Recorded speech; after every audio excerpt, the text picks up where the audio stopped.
إن الحمد لله نحمده ونستعينه ونستغفره ونعوذ بالله من شرور أنفسنا ومن سيئات أعمالنا من يهده الله فلا مضل له ومن يضلل فلا هادي له أشهد أن لا إله إلا الله وحده لا شريك له وأشهد أن محمدا عبده ورسوله صلى الله وسلم عليه وعلى آله وصحبه أجمعين أما بعد.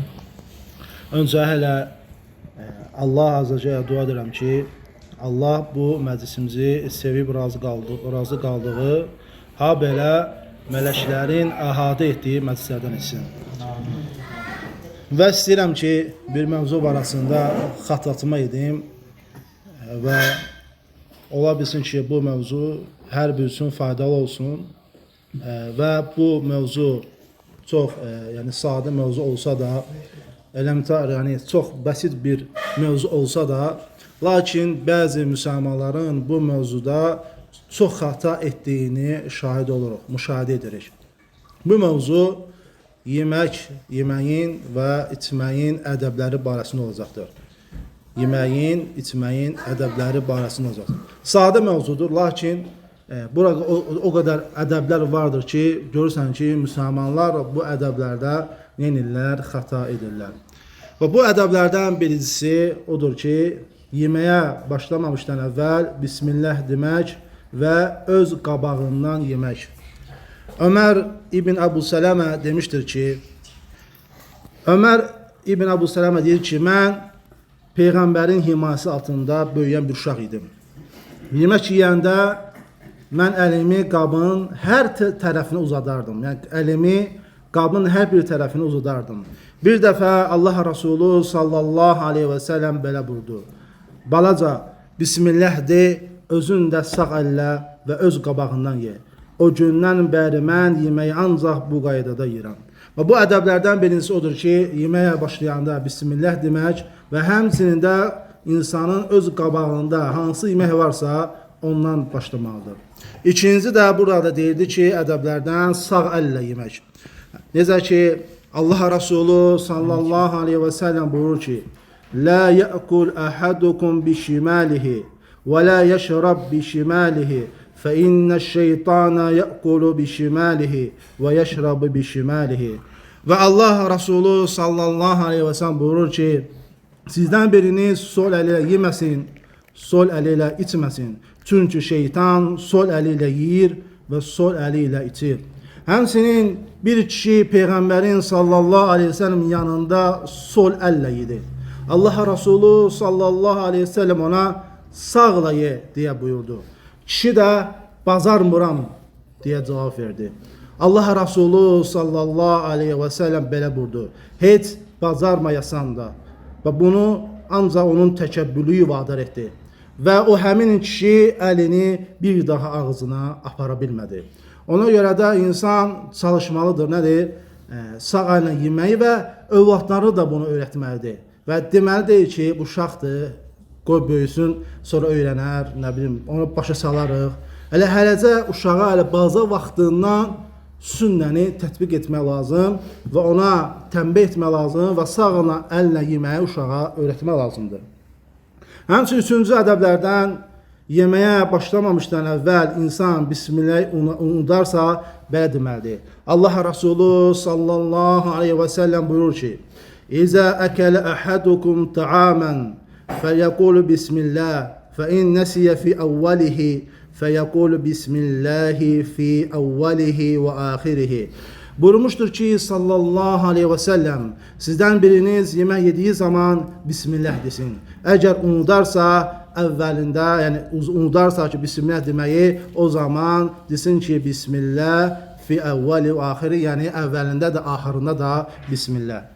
Və həmçinin də ədəblərdən, yeməyin ədəblərindən, içməyin ədəblərindən, yeməyin kənarından yemək.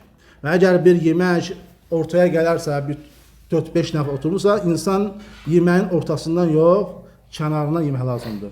Allah Rasulü sallallahu aleyhi və səlləm buyurur ki, şübhəsiz ki, Allah məni təvazükar bir qul etdi. təkəbbürlü və inatçı bir insan etmədi. Sonra buyurdu ki, sallallahu aleyhi və səlləm, yeməyin kənarlarından yiyin, zirvəsini tərk edin, orada bərəkətli olsun. Yəni yemək bərəkətli olsun. Ona görə hər bir insan oturduqda, yəni bir yemək gələndə böyük bir boşqabda hər bir insan onun kənarına yeməlidir. Həmçində 5-ci ədəblərindən insanın söykənərək yemək yeməməsi. Söykənərək yemək yeməməsi. Allah Resulü sallallahu aleyhi və səlləm buyurur ki, La akulu muttəkiən. Buyurmuşdur ki, mən dirsələnmiş halda yemək yemirəm. Həmçində sahabələrdən rəvayət olunur ki, Allah Resulü sallallahu aleyhi və səlləm dizləri dik halda oturub xurma yeyərkən görmüşdülər. Həmçində bunun yeməyinin qadağan olmasının səbəbini İbrahim Ən-Nəxai rahimehullah belə demişdir. Demişdir ki, sahabələr mədələrinin böyüməsindən qorxduğu üçün söykənərək yeməyi xoşlamazdılar. Həmçinin İbn Qeym rahimehullah demişdir ki, söykənmək 3 cür olur. Birinci, insanın bir tərəfi ilə bir şeyə söykənməsi. İkinci, bardaş quraraq oturub söykənməsi. Üçüncü isə bir əlinin üzərinə söykənib, digər əli ilə yeməsi. Bu üçüncü isə qınanılmışdır. Həmçinin də 6-cı ədəblərindən yeməyi eyib eləməmək. Necə ki, Əbu Hüreyrə radiyallahu anhu rəvayət edir ki, Mə abən nəbiyyü sallallahu aleyhi və səlləm təamən qattu, iniştəhəhu əkələhu və illə tərəkəhu. Buyurmuşdur ki, Allah Resulü sallallahu aleyhi və səlləm heç vaxt heç bir yeməyi pisləməzdi. Yemək hoşuna gəldikdə onu yeyər, əks halda isə onu tərk edərdi. Ona görə bizim üzərimə düşür ki, yemək gəldikdə bu nə yeməkdir? Duzu çoxdur, bu nə gətirmirsən, necə pişirmirsən deməkdənsə, onu nə ye, ya istəyirsənsə ye, ya da ki, evləmə, onu tərk elə. Həmçinin də 7-ci ədəblərdən insanın 1/3-ni yeməyə, yəni 1/3 yeməyə, 1/3 suya, 1/3-ni də özünü ayırması. Miqdam İbn Mədidən radiyallahu anhuna rəvayət olunur ki, mən Allah Resulundan sallallahu aleyhi və səlləm belə eşitmişəm. Adam oğlunun doldurduğu ən şərli qab onun qarnıdır. Adam oğladına belini düz tutmağa yardım edəcək bir neçə tikə kifayət edər. Mütləq bundan çox yemək istəsə, mədəsini 3 yerə bölsün. 1/3-ni yemək, 1/3-ni su, digər 1/3-ni isə hava üçün ayırsın. Necə gözəl söyləmiş Allah Resulü sallallahu aleyhi və səlləm. Görürsən ki, bizdə necədir? Bizdə əksdir. Biz partlayana qədər, yəni onu yeyirik. Yəni heç hava da qoymuruq. Bu düz deyil. Yəni ona görə də biz çalışmalıyıq ki, Allah Resulü sallallahu aleyhi və səlləm tövsiyəsinə əməl edək. Həmçinin də ədəblərdən yeməyə və içməyə üfürməmək. Yeməyə və içməyə üfürməmək. Əbu Səid Əl-Xudri radiyallahu anh rəvayət edir ki, Allah Resulü sallallahu aleyhi və səlləm içiləcək kişiyə üfürməyi qadağan etmişdir. Bu zaman bir nəfər belə dedi, qaba çör-çöp düşsə nə edim, dedi. Qaba düşəni Peyğəmbər sallallahu aleyhi və səlləm buyurdu ki, qaba düşəni tök buyurdu. Bu dəfə həmin adam bir nəfəsə içəndə sudan doymuram dedi. Allah Resulü sallallahu aleyhi və səlləm isə elə isə su qabını ağzından çək buyurdu. Ona görə də insan istər sup yemək olsun, istər çay olsun, isti olanda ora üfürməməlidir. Və həmçinin də ədəblərdən yeməkdən doymamaq. Allah Resulü sallallahu aleyhi ve sellem sahabələri, ey Allahın Resulü, biz yemək yeyirik, amma doymuruq dedilər. Allah Resulü sallallahu aleyhi ve sellem belə buyurdu. Peyğəmbər sallallahu aleyhi ve sellem onların suallarının cavabında, hər halda siz ayrı yeyirsiniz dedi. Yəni siz ayrı mı yeyirsiniz yeməkləri? Ola sahabələr də belə söylədi ki, bəli, ey Allahın Resulü, biz belə edirik. Allah Resulü sallallahu aleyhi və səlləm yeməyi birlikdə yiyin, Bismillah deyin, yeməyiniz bərəkətli olsun. Bu nə deməkdir? Yəni insanlar yeməyi ayrı yox, bir yerdə toplanıb yeməlidirlər. Əgər bir yerdə insanlar toplanıb yemək yesələr, onlar üçün bərəkətdir. Yox, ayrı qıraqda gedib yemək yesələr, o zaman ola o yeməklərində bərəkət olmayacaqdır. Həmçinin də Allah Resulü sallallahu aleyhi və səlləm birlikdə yemək barəsində də demişdi ki, 2 nəfərlik yemək 3 nəfərə, 3 nəfərlik yemək 4 nəfərə kifayət edir. Yəni bunu o göstərir ki, yəni yeməyin az olması, cəmaatın çox olması bunu qorxutmamalıdır. Çünki bərəkəti verən Allah Azza Cəllədir. Həmçinin də ədəblərdən xurma kimi bir-bir yeyiləcək meyvələri süfrədəkilərin izni olmadan cüt-cüt yeməmək. İbn Ömər radiyallahu anhuma bir toplum yanından keçəndə belə deyərdi: xurmanı cüt-cüt yeməyin. Çünki Allah Resulü sallallahu aleyhi və səlləm bizə xurmanı cüt-cüt yeməyi qadağan etdi. Sonra İbn Ömər radiyallahu anhuma sözünün davamında ancaq yoldaşı izin verərsə cüt-cüt yeyə bilər dedi. Bu da onu göstərir ki, əgər insan xurma olanda və ya xurma kimi olan meyvəli olanda cüt-cüt yeməyin odur ki, səbəb ki, əgər qarşındakı o insan doymaya bilər, nəfsi qala bilər, ona görə sən tez-tez yeməli deyilsən, ya ondan icazəli almalısan ki, icazə olarmı, ya da ki, cüt-cüt götürməli deyilsən. Lakin insan tək olduqda istədiyi kimi onu yeyə bilər. Həmçinin də ədəblərdən 3 barmaqla yemək, daha sonra onları yalamaq. Bu da unudulmuş sünnələrdəndir, barmaqları yalamaq. İndiki zamanda, müasir zamanda biz görürük, əgər barmaq yalayanda nə edirlər? Dinsizlər və yaxud da dini zəif, imanı zəif olan insanlar həmin dəqiqə istehza edirlər. Lakin bu barmaq yalamaqda da Allah Resulü sallallahu aleyhi ve sellem bizə hikməti bildirmişdir, niyə görə? Və Kəb ibn Məlik radiyallahu demişdir ki, Allah Resulü sallallahu aleyhi ve sellem kâne ya'kulu bi 3 asabi' fe izâ feraga la'iqa. Buyurmuştur ki, Allah Resulü sallallahu aleyhi ve sellemi 3 barmağı ilə yemək yediyini, yeməkdən sonra da parmaqlarını yaladığını gördüm. Həmçinin İbn Abbas radiyallahu anh deyir ki, Allah Resulü sallallahu aleyhi ve sellem belə demişdir: sizdən biri yemək yediyi zaman barmaqlarını yalamadan silməsin. Və bunun hikməti olaraq Peyğəmbər sallallahu aleyhi ve sellem demişdir ki, yemənizin harasında bərəkət olduğunu bilməzsiniz. Ona görə də onun barmaqlarını yalamasında, onu 3 barmaqla yeməsində, bunun nədir hikməti? Yəni bərəkətin harada olduğunu biz bilmirik. Həmçinin də 13-cü ədəblərdən dəvətə gedən adama başqası qoşularsa deyiləci söz. Yəni görürsən ki, 4 nəfərsən, dostunla 4 nəfər oturub, misal bir insan 3 nəfəri dəvət edib harasa və 4-cü də adamı sizə dəvət edəməyiblər. Və həmin adama deyə bilərsən ki, gedək bizdən həmin o dəvət edən insanın yanına, necə ki Allah Resulü sallallahu aleyhi ve sellem necə deyibsə, biz də elə deyəcəyik. Gəlin baxaq, Allah Resulü sallallahu aleyhi ve sellem hələ çağırılmamış insan barəsində həmin o dəvət edən insana nə demişdir? Əbu Məsud Əl-Bədr radiyallahu anh demişdir ki, sahabədən bir nəfər Allah Resulü sallallahu aleyhi ve sellem üçün yemək hazırladı və onu 4 nəfərlə dəvət etdi. Lakin bir nəfər də onların ardınca düşüb gəldi.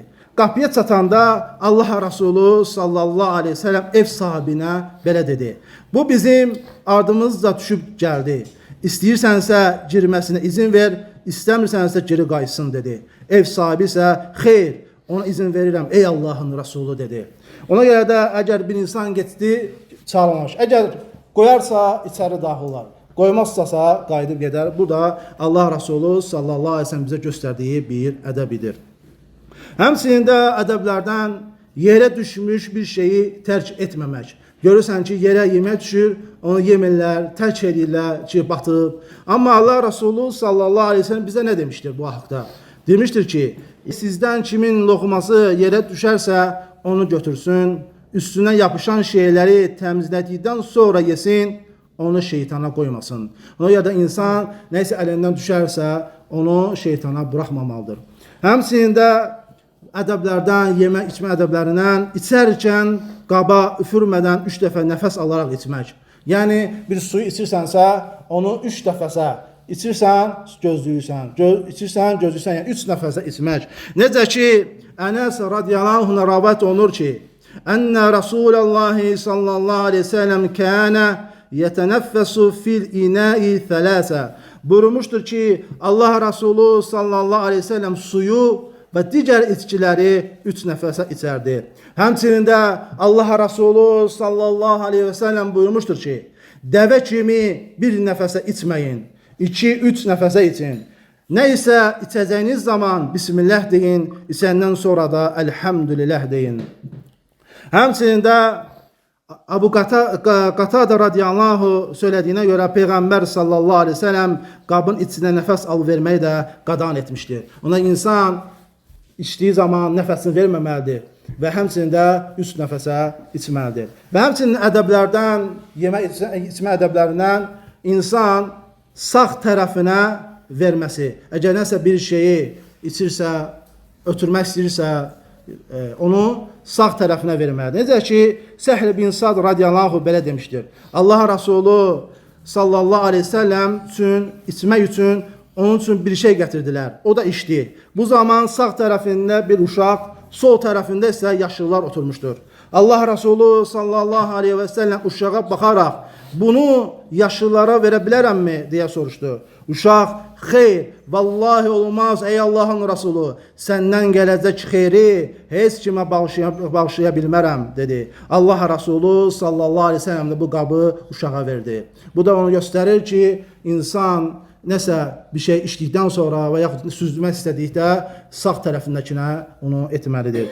Həmçinin də yemək içmə ədəblərindən ağzı çatlaq qabdan içməmək. Əgər stəkanın çatlaq olarsa ağzı, qabın, bu zaman insan içmirsən. Nədə ki, Əbu Said Əl-Xudri radiyallahu rəvayət edir ki, Allah Resulü sallallahu aleyhi ve sellem qabın çat yerindən içməyi qadağan etmişdir. Həmçinin də içmə və yeməyin ədəblərindən ayaq üstə yeməmək və içməmək. Necə ki, Ənəs radiyallahu rəvayət edir ki, Allah Resulü sallallahu aleyhi ve sellem ayaq üstə su içməyi qadağan etmişdir. Ravi Qatada belə demişdir. Biz Ənəsdən ayaq üstə yemək necə deyə soruşduq. Ənəs ayaq üstə yemək daha pisdir dedi. Amma ayaq üstə yemək qada olsa da insan gəzərək yemək icazəlidir. Yəni gəzərək yemək yeməsi icazəlidir. Necə ki İbn Ömər radiyallahu anhuma demişdir. Biz Allah Resulünün sallallahu aleyhi ve sellem zamanında yeriyərək yerdik. Ümmətimizin böyük alimlərindən olan Şeyx Albani rahimehullah demişdir ki, hədisdə mühüm fayda vardır. O da yeriyərək yeməyin icazəli olmasıdır. Həmçinin də digər yemək içmə ədəblərindən bir topluma su, çay, qəhvə, süd və digərlərini süzən kəs hamıya süzdükdən sonra özünə süd içməsi. Yəni, hamıya süzməlidir, sonunda özünə süzməlidir. Necə ki, Allah Resulü sallallahu aleyhi ve sellem buyurur ki, İnnə səqiyyəl qavmi axiruhum şurbə. Buyurmuşdur ki, sallallahu aleyhi ve sellem bir topluluğa su süzən kəs özü ən sonunda içər. Ona görə də insan istər çay süzsün, nə süzərsə, hamıya süzdükdən sonra özünə süzmək. Yəni, bəzən görür ki, qardaş birinci özünə süzür, sonra başlayır süzmək. Bu, yəni doğru deyildir. Həmçinin də su tuluğunun və ona oxşar şeylərin ağzından bilavasitə içməmək. Həmçinin də Əbu Hüreyrə radiyallahu anhu rəvayət edir ki, Nəhə Rasulullah sallallahu aleyhi ve sellem anişşurbi min fəmil qirbəti əv-siqai. Buyurmuşdur ki, Allah Resulü sallallahu aleyhi ve sellem tuluğun və ya cürdəyin ağzından bilavasitə su içməyi qadağan etmişdir. Niyə görə? Su tuluğu su içisi görsənmir. Bilmirsən onun içində nə var. Onun içəndə ola bilər, orada yılan girə bilər, haşerat girə bilər, nəsə zəhərli bir şey olar. Bunu alimlər, yəni müasir alimlər nə də qiyas etmişlər. Hansı ki, mağazinlərdə, dükanlarda üstü bağlı, içini görə bilmirsən nədir. Onunla deyiblər ki, alimlər ki, əgər içmək istəyəndə yaxşıdır, birinci stəkana süzmək ki, baxarsan nədir, nətərdir, sonra içərsən. Həmçinin də ədəblərdən və yəni içmə ədəblərindən qızıl və gümüş qabdan yeməmək və içməmək. Allah Resulü sallallahu aleyhi ve sellem buyurur ki, gümüş qabdan su içən adam qarnına cəhənnəm odu doldurmuş olar. Və digər rəvayətdə isə Allah Resulü sallallahu aleyhi ve sellem buyurur ki, gümüş və qızıl qabdan yeyib içən kəs buyurdu. Yəni həmin o İnsan həmçinin də gümüş və qızıl qabdan yenə də aiddir, həmin o hədə. Həmçinin də sonuncu olaraq, dəyərli qardaşlarım, sonuncu olan ədəb isə insanın yeyib və içdikdən sonra həmd etməsi. Yemək yedikdən sonra içməsi. Niyə görə? Çünki aləmlərin Rəbbi olan Allah həmin quldan razı qalır. Necə ki Allah Rəsulü sallallahu aleyhi və səlləm buyurur ki, həqiqətən də Allah yedikdə həmd edən, içdikdən sonra həmd edən öz qulundan razı qalar. Və düşünürəm ki, bu ədəbləri söyləməkdə hər bir üçün faydalı oldu və Allah azza və cəllə dua edirəm ki, bu xattatmam hər bir üçün faydalı olsun. Subhanakallahum və bihamdik. Əşhədu ən la ilahə ilən əstəğfiruka və etûbu ileyk. Allah sizdən razı olsun qardaşlar. Allah